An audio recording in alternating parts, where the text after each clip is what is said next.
Allah kadi baiat Imam Mahdi tu alun. Apa syariat tadi? Palestin bebas, Madinah malhamah kubro. Hadis-hadis tanda-tanda kiamat. Sidang jemaah yang dirahmati Allah, sebelum masuk ke sini, ulama itu telah membagi tanda kiamat. Pertama, tanda kiamat sughra, kedua tanda kiamat kubro. Tanda kiamat sughra dibagi tiga lagi. Tanda kiamat kecil, tanda kiamat besar.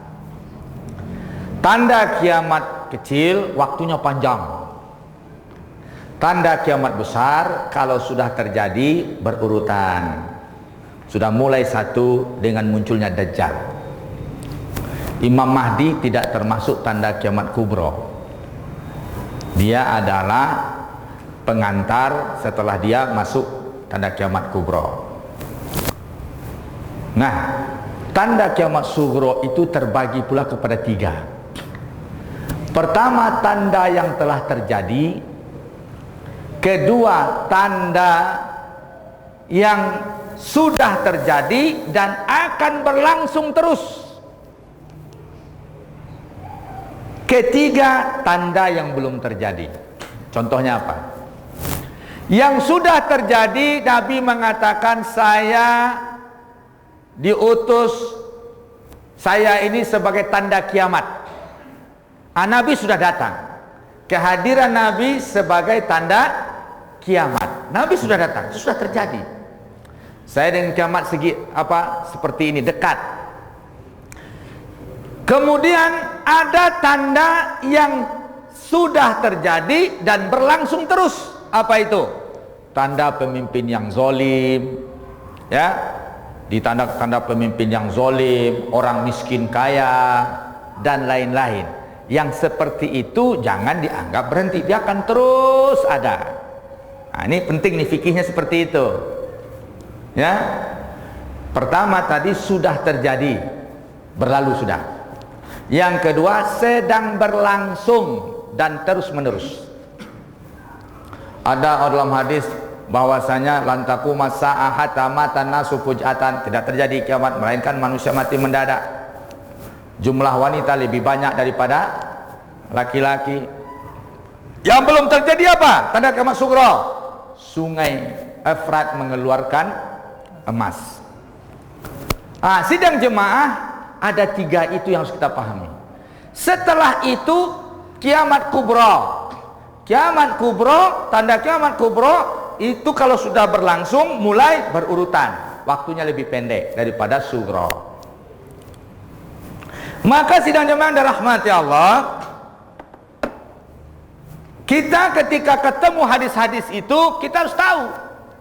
Yang pertama, kita harus memahami posisi hadis. Ya, kekuatan hadis. Ya, darjat hadis.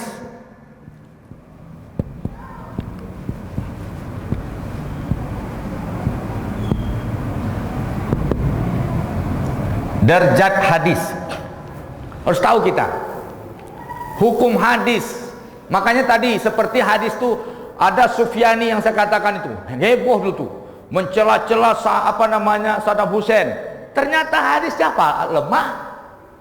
Hadisnya palsu. Alamak rasai Saddam Hussein di awal. Batulilu buku di Indonesia itu. Contoh Sufyani, benderanya begini, Saddam Hussein. Tahu antum setelah Saddam Hussein tumbang, Syiah berkuasa di Irak. Paham tak antum? Setelah Saddam Hussein tumbang, Syiah itu. Sidang jawab apa kata Nabi? Innallaha yuqawi hazaddin bisultani jair. Ada masanya Allah menguatkan agama ini dengan penguasa yang jair, yang jahat. Ada juga deretan penguasa Muawiyah itu ada yang zalim, tetapi secara negara kuat.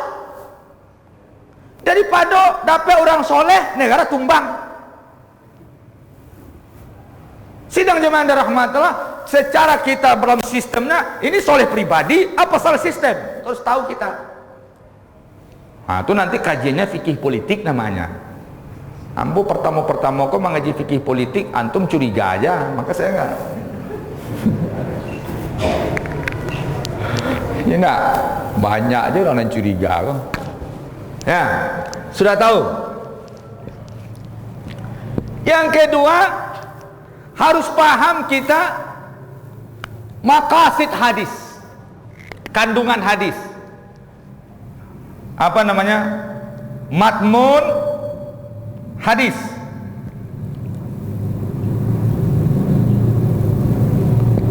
Apa kandungan hadis? Kandungannya apa? Contohnya, kiamat hadis ada 10 hadis bisa kumpul hadis. Sadonya mengecen kiamat lah dake. Kiamat dake tu dihitungnya dari bilo. Dihitung sejak kapan? Sama dengan umur umat Islam tadi, dihitungnya setelah hijrah atau sebelum hijrah.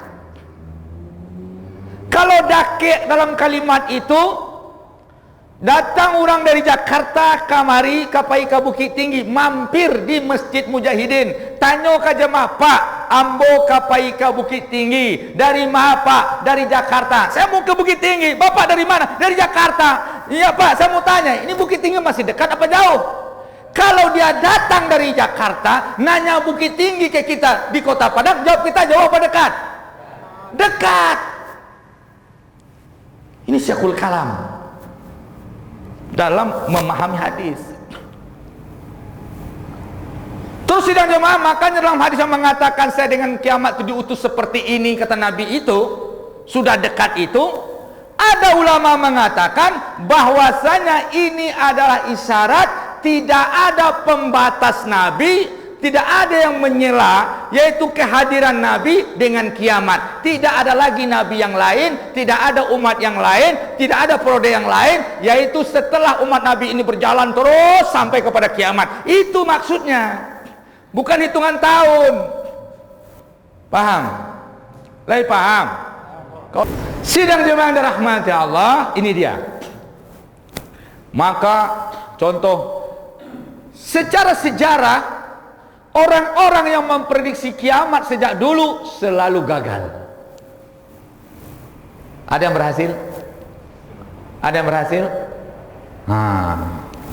Kedua, ketika membawa hadis ke lapangan, mencocokkan hadis dengan realita, harus kita lihat kecocokannya dengan realita. Pertama, konteksnya ini konteks umum apa konteks khusus? Tidak akan terjadi kiamat melainkan banyak orang yang bersifat ego. Khusus apa umum? Sifat ego khusus apa umum? Terus ketemu sama kita, kawan kita ini ego sama kita, ikut tanda kiamat. Wa'ang bana. Itu kan sifat umum. Maka hal itu sejak dulu ada orang bersifat ego. Itu hanya gunanya memperkaya data, tidak bisa untuk jadi keputusan. Kemudian ketika terjadi di lapangan, kita bawa hadisnya, kita lihat dulu apakah syarat-syarat itu sudah lengkap apa belum. Ada hadis tentang Imam Mahdi. Imam Mahdi, orangnya modelku. Saya lihat dulu. Ada hadis tentang Dajjal. Berapa syarat Dajjal itu? Ada orang pematu mau deko ciek lo. Nyo tempel lo kafir di siko, di kaniangnya. Dajjal muncul di Kota Padang. Di langsung foto, beredar fotonya. Awas Dajjal. Soalnya tanda ado kecek Nabi Dajjal tu matu sabalah. Yang kedua, ada tulisan kafir. Itu saja. Coba kalau namanya dimuncul, patut ya. Ada jalan kau dah. Tangan dekat ibu namanya. Soalnya Dajjal itu di samping itu ada keahlian, dia muntahkan emas. menyuruh mayat bicara, dikeluarkan ibu seseorang. Kalau kamu nggak mau percaya saya ini Tuhan, mana ibumu? Saya hidupkan kembali, dihidupkannya kembali. Harus lengkap. Makanya kasus Nabi dengan tentang Ibnu Sayyad yang diduga ketika itu adalah dia Dajjal di zaman sahabat. Sahabat-sahabat sudah banyak kata ini Dajjal, ini Dajjal. Banyak mengatakan seperti itu. Nabi diam saja. Nabi tunggu. Ini orang berapa syarat yang lengkap nanti? Ternyata nggak lengkap syaratnya. Nah, sidang jemaah, ada Dajjalun, ada Dajjal. Dajjalun komunitas orang-orang yang berciri Dajjal. Dajjal kecil. Di India dulu heboh. Siapa namanya? Syed Baba. Oh, Dajjal sudah muncul di India. Ya nah. Syed Baba dia bisa mengeluarkan emas segala macam. Nah, yang seperti itu adalah Dajjal khusus, manusia berkarakter Dajjal. Belum lagi Dajjal. Maka akhirnya gimana? Nah, kenapa Nabi membiarkan sahabat heboh memprediksi? Dan Nabi tidak memberikan keputusan pada sahabat. Nabi tak menunggu. Supaya Nabi memberi pelajaran kepada sahabat. Akhirnya Nabi mengatakan dia bukan Dajjal. Jadi jangan diulangi kesalahan-kesalahan yang berlalu. Bukti sahabat sendiri memprediksi, salah ambil loh. Mukasunya setingkat sahabat bisa salah memprediksi. Itu maksudnya jangan jadi pembenaran. Itu buktinya sahabat sendiri salah loh. Biasa satunya. Kalau kacau loh kau. Apalagi sahabat Dajjal. Jadi sedang jemaah rahmat Allah, hati-hati ya. Nah, jadi ketika kita membawa hadis kepada waqi', ta'amul hadis ma'al waqi', tatbiqul hadis fil waqi', membawa aplikasi hadis kepada realita.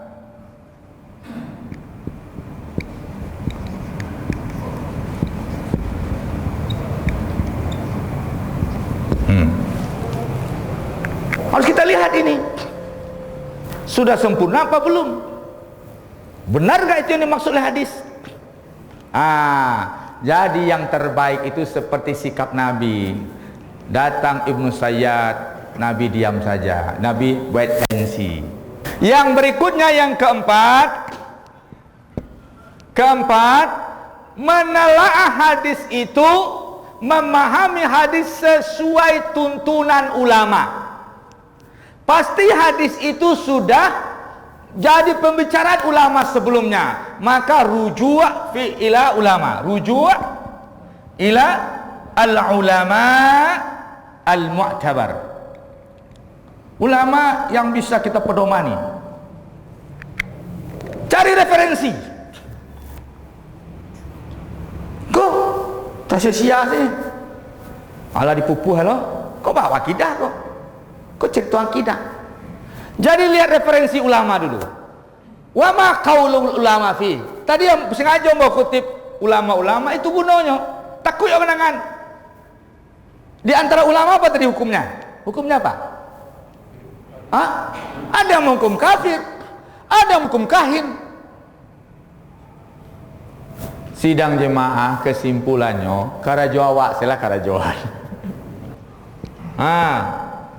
Masul bi ahadis, sibukkan diri dengan hadis-hadis yang langsung kewajiban jatuh pada kita. Jangan jo hadis sibuk jo hadis-hadis dan urusan orang. Itu maksudnya. Contohnya apa? Fikihnya. Kalau datang Dajjal, kewajiban syariat kita apa? Mengkafirinya. Kalau datang Imam Mahdi, sudah pasti Imam Mahdi datang, kewajiban kita berbaiat pada dia. Itu syariat fikihnya.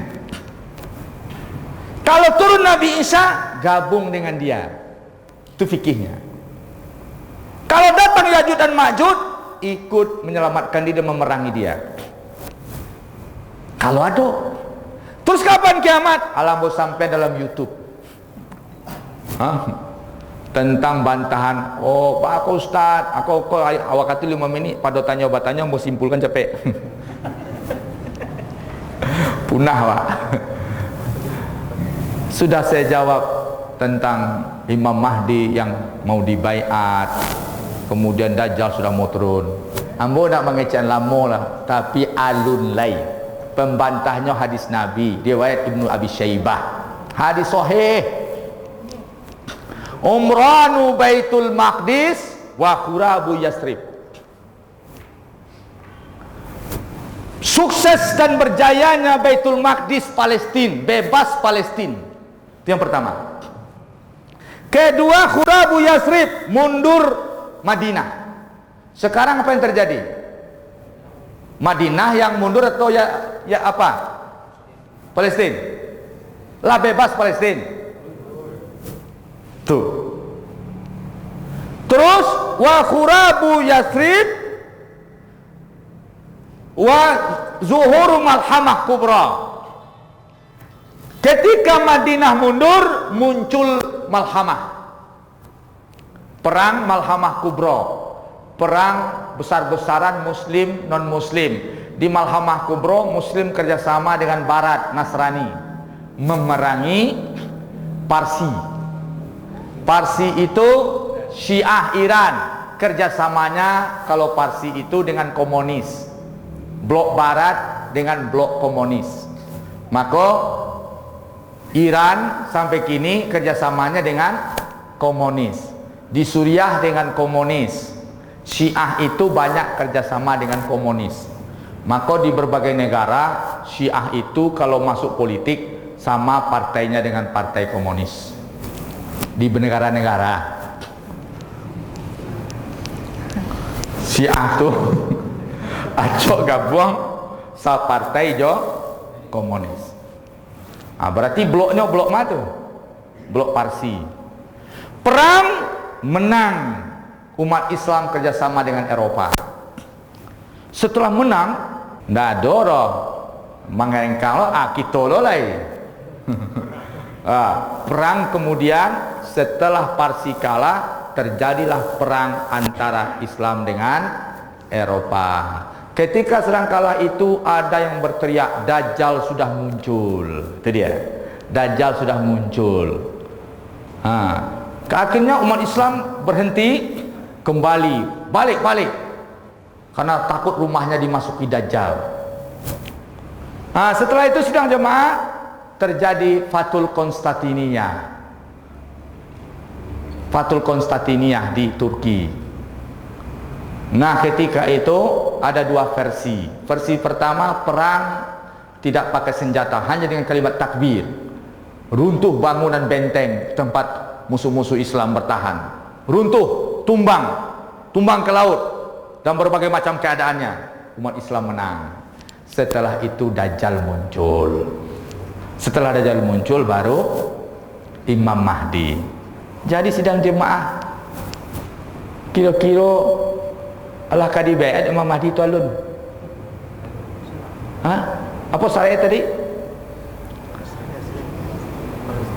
Palestina bebas. Madinah malhamah kubra. Sudah tu heboh loh. Apa syariat tadi? Palestina bebas. Madinah malhamah kubra.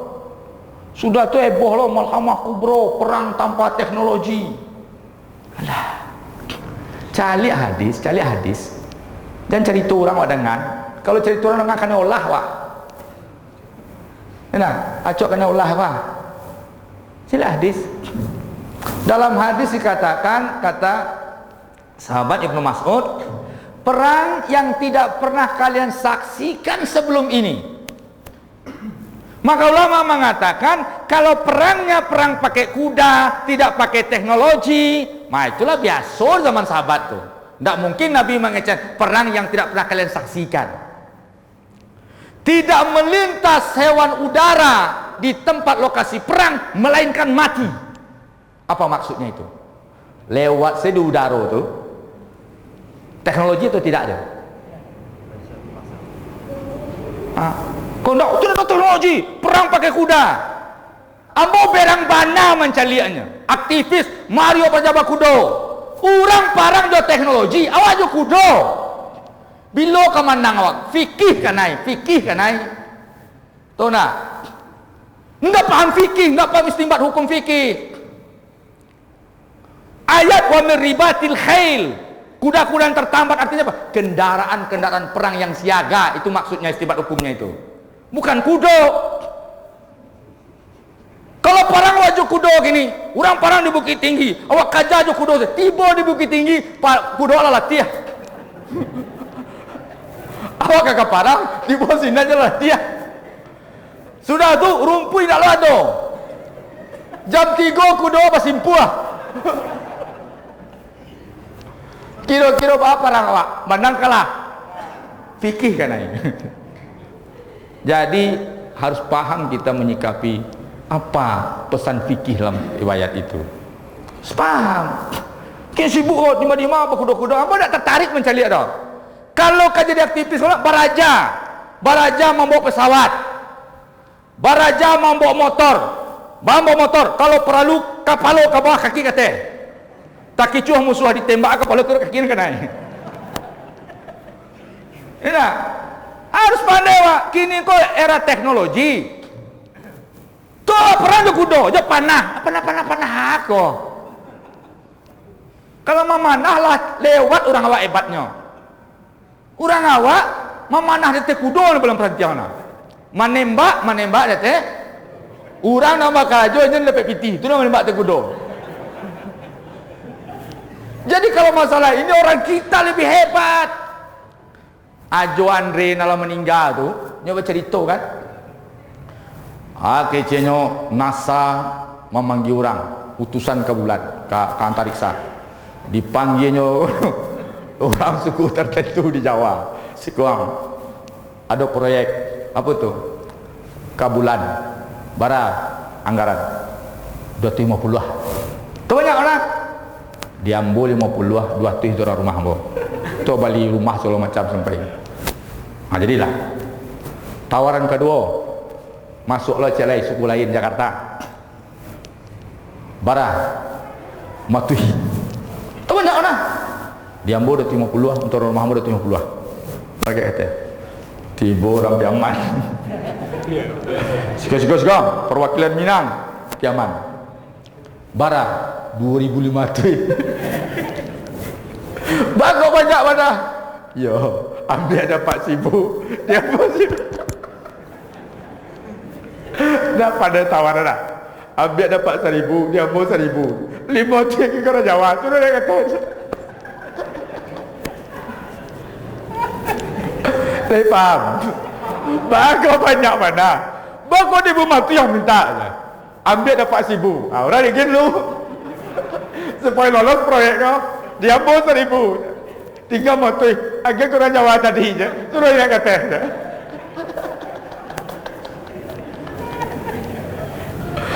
Kira-kira nama dah hebat awak tentang memanah kau. Dah, makanya instruktur semua orang awak kau. Nanti jauh kemenangan nyadang tu dah ada tu dah. Sidangnya makanya rahmati Allah. Ini di antaranya, insya Allah akan kita sambung terus. Mudah-mudahan bermanfaat.